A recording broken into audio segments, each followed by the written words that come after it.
হরে কৃষ্ণ। আমি ইতিমধ্যেই এক ভক্তবাড়ির ছাদ বাগানের ভিডিও শেয়ার করেছি। তো এখন সেই ছাদ বাগানের ওনার প্রভুর সঙ্গে কথা বলে জেনে নেব যে তিনি এত সুন্দর ছাদ বাগান কিভাবে তৈরি করেছেন। আচ্ছা, এত সুন্দর করে যে গাছ লাগিয়েছেন, এত সুন্দর বাগান তৈরি করেছেন, রহস্যটা কি কিভাবে করলেন? আর উদ্দেশ্যই বা কি? গাছ, ছোট ছোট গাছ, হ্যাঁ, আগে ছোট টবে লাগাতে হবে।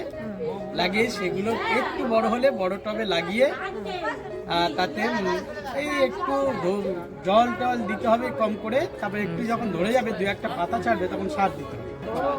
এত গাছ লাগিয়েছেন, এত ফুল হচ্ছে, সবজি হচ্ছে, সেগুলোকে আলটিমেটলি কি করেন সেগুলো দিয়ে? ওই যে যত্ন করতে হবে, কিছু না, ছোট ছোট ঘাস প্রায় ঘাস গজায়, সেগুলোকে তুলে দিতে হবে, নাহলে ওরাই সার খেয়ে নেবে। ফুল আর সবজিগুলোকে কি করেন? ফুল সবজি, ফুল তো আমাদের ভগবানের সেবায় লাগে। তো এটাই হচ্ছে কি ভক্তদের লাইফ। ভক্তরা যাই করুক না কেন, আলটিমেটলি সেন্টার কিন্তু কৃষ্ণই। প্রভু এত ফুল সবজি চাষ করতে, সবই কিন্তু ভগবানের সেবায় লাগায়। প্রভু একটা হরি বল।